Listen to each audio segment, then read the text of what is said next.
할렐루야. 네, 이 새벽에 나오신 여러분들 주님의 이름으로 환영하고 축복합니다. 오늘도 우리 마음속에 감사와 찬양이 넘치는 하루 되시기를 주의 이름으로 축원합니다. 네. 자, 오늘 우리 출애굽기 16장 말씀도 계속해서 이스라엘이 일관되게 그들이 계속 표현하는 하나의 부정적인 용어가 있죠. 그것은 바로 원망이라는 용어입니다. 여러분 읽으시면서 주위에서 보면 가장 많이 나온 단어가 원망이란 단어입니다. 원망. 애굽을 떠난 그들의 입에서 원망이 끊이지 아니했다는 것입니다. 우리가 근래 말씀만 생각해도 첫 번째 원망은 홍해 앞에서 14장에 보니까 원망하는 거예요. 우리를 애굽에 매장지가 없어서 이 홍해까지 인도해서 바다에 수장하려느냐? 우리가 그냥 애굽에서 그냥 죽었으면 좋았을 것을 왜 여기까지 끌어내느냐? 그들은 원망합니다. 이 첫 번째 원망이죠. 두 번째 원망은 뭡니까? 우리가 어제 살펴본 마라에서의 원망. 마라라는 곳은 쓰다, 쓴 지역, 지명을 가리키는 곳인데 물이 없어서 그들이 또 모세를 원망했죠. 두 번째 원망입니다. 그런데 하나님께서는 모세가 기도할 때 그의 눈에 나뭇가지를 보여주시고 그 나뭇가지를 물에 던졌더니 쓴 물이 단물이 되었더라 하는 것을 우리가 생각했습니다. 두 번째 원망. 오늘 또 세 번째 원망이 또 계속되는 것입니다. 오늘 16장에 보니까 그들이 신광야라는 곳에서 신광야라는 것은 이제 애굽을 떠난 지 2달 15일이 되었어요. 그런데 거기서 또 그들이 음식 때문에 불평하는 모습을 보게 되죠. 자, 우리 오늘 16장 1절과 2절 말씀 다시 한번 읽어볼까요? 16장 1절 2절입니다. 시작. 이스라엘 자손의 온 회중이 엘림에서 떠나 엘림과 시내산 사이에 있는 신광야에 이르니 애굽에서 나온 후 둘째 달 15일이라 이스라엘 자손 온 회중이 그 광야에서 모세와 아론을 원망하여 그랬습니다. 원망했다. 전에는 주로 모세만 원망했어요. 모세 너가 우리를 왜 이끌어내가지고 우리에게 왜 우리를 이렇게 물도 없는 곳으로 인도했느냐. 모세를 원망하던 그들이 이제는 모세와 아론까지 원망해요. 모세와 아론까지. 이제 원망의 범위가 좀 넓어졌죠. 넓어졌어요. 근데 이제 그 원망이 결국 누구를 향한 원망이냐? 하나님을 향한 원망이에요. 하나님을 향한. 자, 우리 8절 말씀을 한번 건너뛰어서 읽어볼까요? 8절입니다. 8절 시작. 모세가 또 이르되 여호와께서 저녁에는 너희에게 고기를 주어 먹이시고 아침에는 떡으로 배불리시리니 이는 여호와께서 자기를 향하여 너희가 원망하는 그 말을 들으셨습니다. 우리가 누구냐? 너희의 원망은 우리를 향하여 함이 아니요 여호와를 향하여 함이로다. 원망은 우리 모세와 아론을 향해서 하는 것이 아니라 바로 여호와를 향해서 하는 것이다. 여호와를 향해서. 그래서 이 16장에서는 구체적으로 모세가 그들의 원망에 대해서 깨닫게 해주시는 거예요. 너희가 지금까지는 원망한 걸 그냥 내가 묵과했지만 하나님도 말씀하지 않으셨지만 사실 너희의 원망은 우리를 향한 게 아니라 모세와 아론 인간을 향한 것이 아니라 우리를 보내신 우리를 세우신 하나님을 향한 원망이다. 하나님을 향한 원망이다. 혹시 또 이걸 오해하시면 안 될 것 같아요. 목사에게 잘못하면 하나님께 잘못 또 너무 지나치게 참 요즘 우리가 그리스도인들이 이 시대에 산다는 게 참 너무 힘든 시대다 하는 걸 느껴요. 왜냐하면 언론이 기독교를 집중적으로 공격하고 있고 이제 교회의 허물과 잘못을 그냥 봐주는 법이 없어요. 오히려 그것이 이렇게 커져요. 확실히 거기에 이제 플러스 한 10배 이렇게 곱해져가지고. 저 어제 거의 텔레비를 거의 안 보는데 어제 무심코 보다가 그 시사기획 창이라는 게 전에 좀 논란이 태양광이 돼서 그래서 한번 봤더니 하필 나오는 게 또 무슨 목회자에 대한 거다. 그냥 어느 요양원에 운영하던 목사가 그러니까 어느 교단도 교파도 없고 그냥 무조건 목사예요. 그냥 어느 신학교 나왔는지 야간 신학교 나왔는지 미국에 가서 태평양에서 받았는지 하여튼 어쨌든 그런 목사예요. 16명의 요양원 장애를 데리고 있는데 거기서 이렇게 성폭행을 하고 폭행을 하고 이러면서 내 말 안 들으면 하나님을 어기는 거다 이런 식으로. 참 근데 그걸 공영방송에서 이렇게 공개적으로 그러니까 듣는 대중들은 그게 뭔지 모르잖아요. 또 지난번 교회에서도 문제가 생겨가지고 교회를 떠났던 또 그런 목사님이 상담소를 차려가지고 그 상담소로 또 자매들에 대해서 이렇게 또 성추행을 하는 이런 얘기. 또 어느 지역인가, 인천인가, 부산인가 어디 또 목사님의 아들이 그 교회 또 부목사인데 그 양반이 또 어릴 때부터 아이들을 자꾸 그루밍이나 그래서 이렇게 했다. 이제 그런 세 가지 예. 근데 거기 속에 솔직히 참 부끄러운 게 거기 나오는 자매가 그러고 목사님이 그런 줄 몰랐는데 이제 이 땅에 교회는 다 없어졌으면 좋겠다. 교회는 다 문 닫았으면 좋겠다는 거예요. 그게 얼마나 참 무서워요. 교회가 이 땅에 5만 개, 6만 개가 되는데 그 몇 군데의 예를 때문에 모든 교회가 다 문다. 모든 목사는 다 성추행범으로 보여지는 참 너무 참 안타까운 얘기죠. 우리의 자화상이니까 할 말은 없어요, 여러분. 그러나 이런 작은 것 하나 가지고 결국 전체를 다 매도해버리는 이것이 이제 좀 한국 언론의 방법입니다. 한국 언론의 방법. 그래서 언론에 몸담고 계신 분들이 제일 비판하기 좋은 게 교회라는 거예요. 다른 불교를 잘못했다가는 스님들이 때같이 일어나가지고 달려들어서 감당 못하고 천주교에 대한 거 신부에 대한 거 했다가 또 그 감당 못하고 근데 목사들은 아무리 해도 누가 항의하는 사람도 없고 왜 사분오열 대신 교단이 한 개가 아니라 125개 200개 교단이니까 누가 항의하는 사람 무서워하질 않는다. 이런 여러 가지 사회적인 흐름, 정치적인 흐름에 통해서 어찌 보면 이 교회가 늘 단골매죠. 툭 하면 세습 문제, 툭 하면 무슨 성폭행, 툭 하면 또 무슨 건축 한 이런 것들이 계속 공영방송. 전에는 공영방송이 이렇게 나온 일이 없거든요. 그러니까 어떤 이런 작은 하나가 전체를 매도하는 것 같다. 그래서 오늘도 원망하는 그들을 보면은 그들의 삶은 다 원망으로 가득 차 있는 거예요. 원망으로 가득 차 있는 거예요. 참 안타까운 얘기죠. 먼저는 우리 자신들이 깨끗하지 못한 잘못된 모습이지만 인간은 완벽한 건 없어요. 어떻게 5만 명의 담임 목사가 목회하는 교회가 다 깨끗하고 흠도 없고 기자들이 찾아도 그건 있을 수가 없는 거예요. 흠이 있어요. 인간이기 우리는 천사가 아니고 하나님이 아니에요. 우리는 그래서 회개하고 또 잘못을 뉘우치고 또 깨닫고 또 반성해야 돼요. 그러나 저는 어제 그걸 보면서 이게 너무 참 한국교회 힘든 시대를 살아가는구나. 한국 교인들도 이렇게 그런 지사기획 창을 보고 어디 가서 내가 교회 집사 권사라고 참 말하기가 부끄러운 또 저도 마찬가지 어디 가서 목사라 그러면 다 쳐다봐. 아니 저것도 성추행범 아닌가 저것도 저 예배당 하다가 또 팔아먹고 도망가는 또 목사 아닌가 이런 선입관이 한두 개의 예 때문에 결국 전체를 매도하는. 근데 오늘 우리도 마찬가지. 이 작은 어떤 한 가지 좀 먹는 게 불편하다. 그 전체를 원망. 이것이 결국 하나님을 원망.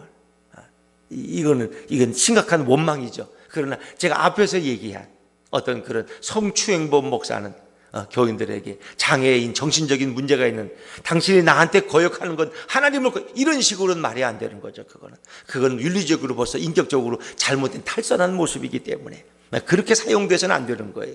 그러나 오늘 이 백성의 원망은 모세와 아론을 이렇게 세우신 하나님에 대한 원망이라는. 하나님. 왜? 하나님의 뜻은 그들을 애굽에서 이끌어내서 가나안 땅으로 이끄는 것이 이미 아브라함, 이삭, 야곱 때부터 하나님이 계속 반복해 주신 말씀이에요. 예언의 말씀, 약속이에요. 그 약속을 성취해가는 과정 속에서 그들은 그 작은 걸 참지 못하고 계속 모세와 아론을 원망하는 것은 결국 하나님을 향해서 원망하는 것이다. 우리는 이것은 분명히 구분할 줄 알아야 돼. 구분하죠. 교회에서 목사님의 모든 말씀이 하나님의 말씀 절대 아닙니다. 그 목사님의 설교를 통해서 정말 성령의 감동과 돌려주는 말씀은 하나님 말씀 들어야 돼. 그러나 설교대를 떠난 어떤 인간적인 어떤 우리가 상식적인 걸 벗어난 윤리적인 걸 벗어난 그것도 하나님 말씀을 절대 생각할 수 없습니다. 그러나 오늘 이들의 원망은 분명 하나님을 향한 원망이었다. 이것이 원망이 무섭다는 거예요. 원망이 무섭다. 자, 여러분, 그들은 홍해에서 마라에서 신광야에서 계속 원망하고 있어요. 그러면서 그들이 과거를 또 미워하고 있어요. 이 원망하는 사람들의 특징이 되게 그런 거예요. 과거의 삶이 아무리 괴로웠더라도 또 지금보다는 낫다고 다 그러는 거예요. 지금보다는. 하여튼 늘 인간은 그렇죠. 자, 우리 3절 말씀 한번 읽어볼까요? 3절입니다. 3절 시작. 이스라엘 자손이 그들에게 이르되 우리가 애굽 땅에서 고기 가마 곁에 앉아있던 때와 떡을 배불리 먹던 때에 너희가 이 광야로 우리를 인도해내어 이온 회중이 줄여 죽게 하는도다. 아멘. 자, 그들은 뭐라고 말? 3절에 보니까 우리가 애굽 땅에서 고기 가마 곁에 앉아 있었던 떡을 배불리 먹었다는 거예요. 그들은 사실은 애굽에서 너무 견디기 힘들어서 여호와께 부르짖었어요. 우리가 도저히 못 살겠다. 그래서 하나님이 그들의 그 부르짖음을 들으시고 이제 모세를 불러서 출애굽의 일을 시작하시게 하는 거예요. 아마 그들 중에 어떤 이들은 군대 가면 뭐 취사병도 있듯이 아마 이 히브리 민족 중에 몇 명은 아마 그 뭐 공사판에 가서 거기서 뭐 고기 까마 곁에서 또 뭐 떡을 또 해서 배식하던 일을 그들은 또 배불리 먹은 사람이 있었는지 모르겠어요. 그러나 대부분의 히브리인들은, 이스라엘 사람들은 배를 굶고 고통 가운데 살아왔어요. 그런데 오히려 그들의 말은 과거를 다 미화시키고 현재를 부정하는 거예요. 이 참 어리석은 거죠. 인간들은 그래요. 인간들은 사실은 우리의 삶의 질은 과거보다는 엄청나게 좋아진 거 아닙니까? 과거에보다. 왜? 아파도 병원도 못 가고 그때는 뭐 집집마다 보면 제가 늘 얘기하잖아요. 앉아가지고 우리 집 식구 10식구가 앉아가지고 넌닝고 벗어가지고 이 잡던 일이었다고 이 잡더라. 그렇게 우리 생활은 불편하고 낙후했었어요. 에어컨을 좀 켜지죠. 에어컨 더운 것 같은데 왜 에어컨을 안 켜고 이렇게 창문을 닫아버렸어? 그러나 우리는 오히려 지금의 난 거에 대해서 이거 어떻게 사냐 말이야. 지금 이게 사람이 어떻게 사는 거냐 이렇게 불평할 수 있어요. 그러니까 과거에 비하면 사실은 우리가 생활적으로는 엄청나게 뭐 조선의 왕들이 생활하던 정도 수준의 우리는 생활을 하고 있는 거예요. 그러면서도 우리는 한편에서 계속 오늘 현실에 감사보다는 원망과 불평이 많다는 거예요. 지금은 뭐 집에 가면 쌀이 없어서 밥 먹는 사람은 아무도 없어요. 아마 부영 아파트에 쌀이 없어서 굶어 죽고 갈 사람은 없을 거예요. 왜? 이 아파트 정도 들어오신 분이라면 다 어느 정도의 생활은, 기초 생활은 다 하시는 분들, 의식주는 해결한 분들이 여기 오셨을 거예요. 아마 동탄에 오신 분들. 네, 그럼에도 불구하고 우리는 감사할 줄 모른다는 거예요.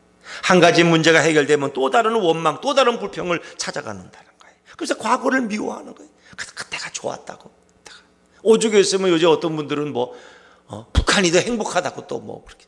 북한에 가 좀 살아보지 가서 좀 가서 탄광에 가 좀 살아보고 수용소 가서 좀 1년만 살아보지. 그런 말이 나오나? 북한이 더 인간적이고 더 인간미가 있고 평등하고. 여러분 북한이 어떻게 평등합니까? 우리는 물론 남한도 잘 사는 사람은 워낙 잘 살고 못 사는 사람은 어렵고 이게 나눠진 건 사실이에요. 이것이 사회적으로 그게 더 부익분 빈익비 현상이 일어나는 건 뭐 경제 발전 현상에서 그건 어쩔 수 없는 거예요. 그러나 가능하면 이제 복지를 확대해 나가는 건데 저소득층을 위해서. 그럼 어떻게 북한이 평등합니까? 평양 시민하고 다른 함경도 사람하고는 천지 차이인데. 그 평양만 오직 그렇게 늘 TV에 보여주는 게 잘 사는 것 같지. 굶어 죽는 사람이 얼마나 어려울 때는 100만 명, 200만 명이 되는 곳이 북한인데 어떻게 거기를 찬양하고 어떻게 거기를 미워할 수 있습니까? 이건 한국은 못 사는 데라는 거예요. 여기 살지 못. 북한에 가. 북한에 가보면 거기서 어떻게 살 것이냐. 그렇게 말하는 사람들은 북한에 또 가지도 않죠, 여러분. 우리는 과거를 미워해서는 안 된다. 오늘 현실에 대해서 감사할 건 감사하고 기도할 건 기도해야지. 그저 자꾸 인간 속에는 이런 원망의 습관, 이런 부정적인 습관, 사단이 우리에게 늘 원망을 우리에게 심어주는 거죠. 우리는 우리 삶의 현실에 한두 가지 어려움이 찾아올지라도 우리를 죄에서 구원하신 우리 예수님 때문에 늘 감사하고 찬양하는 인생이 되시기를 주의 이름으로 축원합니다. 오늘 하나님께서는 어떻게 합니까? 인간들이 세 번째 불평하니까 하나님이 그거 탓하지 않으셔요. 왜? 그걸 그냥 받아주셔요. 우리 하나님이 얼마나 참 마음이 넓고 인내하시는 분이에요. 그래, 내가 너희에게 메추라기와 만나를 줄 것이다. 저녁에는 너희가 이제 고기를 마음껏 먹을 것이고 아침에는 만나를 통해서 배불림을 얻을 것이다. 하나님 거기에 대해서 충분히 공급해 주십니다. 충분히 공급해 주시. 참 12절 말씀 한번 읽어볼까요? 12절입니다. 12절 말씀 한번 읽어보죠. 시작. 내가 이스라엘 자손의 원망함을 들었노라. 그들에게 말하여 이르기를 너희가 해질 때에는 고기를 먹고 아침에는 떡으로 배부르리니 내가 여호와 너희의 하나님인 줄 알리라 하라 하시니라. 아멘. 해질 때에는 고기를 먹고 아침에는 떡으로 배불리. 하나님은 그들의 참 간구를 다 들어주십니다. 그리고 오히려 그들이 이제 여섯째 날에는 갑절로 준비해서 우리가 말하는 이제 그들이 말하는 안식일이 오늘 우리가 주일이지만 그 안식일에는 굳이 메추라기와 만나를 거두러 나가지 않아도 충분히 먹을 수 있도록 그렇게 하나님은 다 배려해 주십니다. 그래서 이 광야에서의 떡과 만나를 내리신 사건은 너희의 의식주는 내가 공급할 것이다. 내가 먹이고 내가 입힌다는 아주 중요한 의미를 가지고 있죠. 광야와 같은 인생의 거친 삶 속에서도 하나님이 그들을 먹이시고 입히시는 모습을 우리는 성경 속에서 읽을 수 있습니다. 그들이 하나님을 경외하고 하나님을 찬양한다면, 그리고 앞서 가시는 하나님을 그들이 순종하여 따라간다면, 구름과 불기둥으로 인도해 가시는 그 하나님을 따라갈 때 하나님은 그들의 모든 필요를 공급하시는 분으로 우리는 깨닫게 되죠. 그러나 오늘 우리는 하루를 살아보면 또 감사하고 찬양한 것보다는 원망한 게 더 많았던 것을 늘 느낍니다. 그 작은 것, 부족한 것, 아직 채워지지 않은 것 때문에 우리 습관적으로 원망이 많이 나옵니다. 근데 그 원망은 과거의 습관입니다. 이스라엘 백성으로 보면 애굽의 습관이에요. 애굽의 습관, 원망. 그러면 새로운 출애굽한 그들의 습관은 뭐가 돼야 돼요? 찬양과 감사와 영광이 되어야 될 줄로 믿습니다. 하나님을 바라보고 찬양하고 감사해야 돼. 근데 우리가 자꾸 과거의 삶에 매여서, 과거에 우리가 예수를 알지 못했을 때에, 죄악된 삶에 살 때에, 죽음의 땅에 있을 때에, 그 과거의 삶에 아직도 매여 있는 사람은 툭하면 원망이고 불평이 그래. 그 변화되지 않아요. 그 체질이에요, 체질. 왜? 원망도 체질이다. 그래. 원망도 체질이. 우리 늘 감사하는 삶.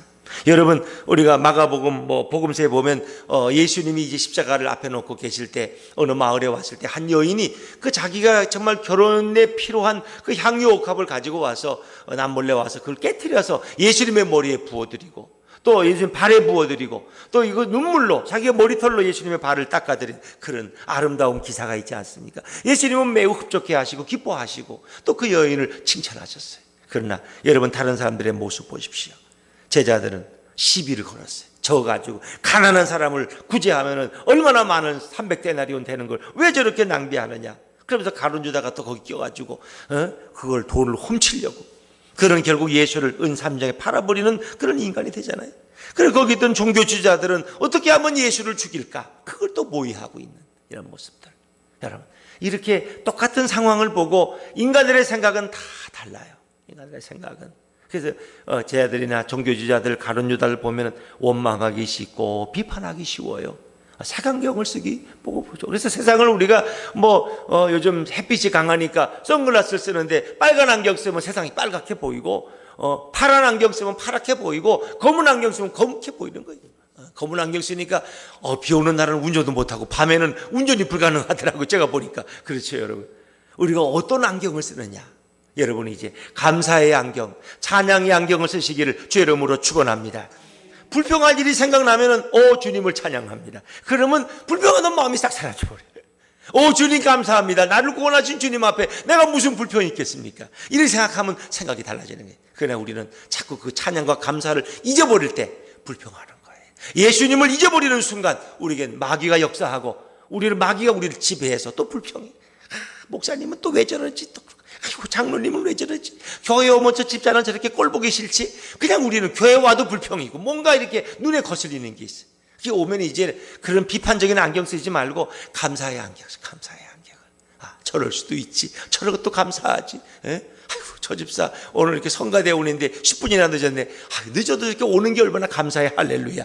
5년 전만 해도 시장에서 콩나물을 팔던 사람이 저렇게 성가대 찬양하는 자리에 앉으니까 얼마나 감사해. 늦어도 감사하지. 자식이 5명인데 얼마나 힘들겠어. 이해하고 넘어가면 다 감사한 거예요. 근데 우리는 그걸 꼬투리를 잡고 왜 저렇게 하지? 왜 저렇게 안 하지? 이렇게 생각하면 이게 다 불평이 되고 내 안에 마귀가 틈을 타는 거예요. 감사하는 거, 찬양하는 거. 그래서 우리가 날마다 예수님에 관한 설교를 들어야 되는 게, 왜 예수님을 생각하지 않으면 또 불평해. 우리는 또 불평, 또 원망해. 여러분, 예수님이 사도 바울을 통해서 우리에게 주신 놀라운 감사의 말씀이 있지 않습니까? 우리가 늘 행할 것. 그러니까 전서 5장 16절 이하에 항상 기뻐하라, 쉬지 말고 기도하라, 범사에 감사하라. 이는 그리스도 예수 안에서 너희를 향하신 하나님의 뜻이니라. 하나님의 뜻, 우리를 향한 주님의 뜻. 우리는 맨날 주님의 뜻을 알아요. 주님의 뜻이 무엇입니까? 주님의 뜻을 알려주세요. 주님의 뜻대로 살겠습니다. 뭐가 주님의 뜻이에요? 여러분, 기뻐하는 거예요. 여러분, 기뻐하는 거예요. 감사하는 거예요. 기도하는 거예요. 그게 주님의 뜻이에요. 이 새벽에 여러분이 나오셔서 기도하신다는 거 얼마나 위대한 일인지 몰라요. 여러분이 하루를 감사하며 살고 기쁨으로 산다는 게 너무나 감사해요. 왜? 나를 구원하신 예수님을 생각하면. 이게 참, 나는 아직도 윗집에서 맨날 애가 퉁퉁거려가지고, 지난번에도 한 번 말했더니 안 돼가 3번 말하고도 안 해서 이제 엘리베이터에서 만나가지고 인사도 안 하는 데까지, 윗집이지만 옆집하고도 예를 들면 층간소음이 너무 심해서. 근데 예수님은 나 같은 죄인을 이렇게 나 같은 사람을 위해서 대신 죽으시고 고욕과 모욕을 당하시고 침뱉음을 당하시고 피 흘려 죽으셨는데 그 은혜가 얼마나 감사한가. 주님이 나같이 더럽고 추악한 자를 용서하시고 받아주셨다면 내가 저 옆집 사람을 왜 못 받아주는가? 내가 저 윗집 사람을 왜 내가 이해 못하는가? 나도 어릴 때 키울 땐 다 그렇게 애들이 뛰었지. 아무리 단속해도 애들이 뛰는 걸 어떡하나? 또 그러면 강아지는 또 왜 키워가지고 밤만 되면 지저대가지고 여러분들이 힘든 게 얼마나 많겠어요. 그러나 이렇게 좋은 아파트에 사시는 거, 강아지가 좀 짖으면 여기가 자연이 있는가 보다, 이게 살아있는 소리를 들려주시는가 보다 생각하고 우리가 감사할 수 있다면 그것도 하나님께서 우리에게 기뻐하실 줄로 믿습니다. 오늘도 감사하시고 기뻐하시고 또 기도하시면서 우리 예수님과 함께 동행하는 복된 하루 되실 때에 여러분 앞에 장애물과 시련과 모든 쓴 기억들도 하나님께서 다 전화위복의 축복을 주셔서 모든 것이 감사의 조건으로 전화위복의 은혜로 바꿔줄 줄로 믿습니다. 기도하겠습니다.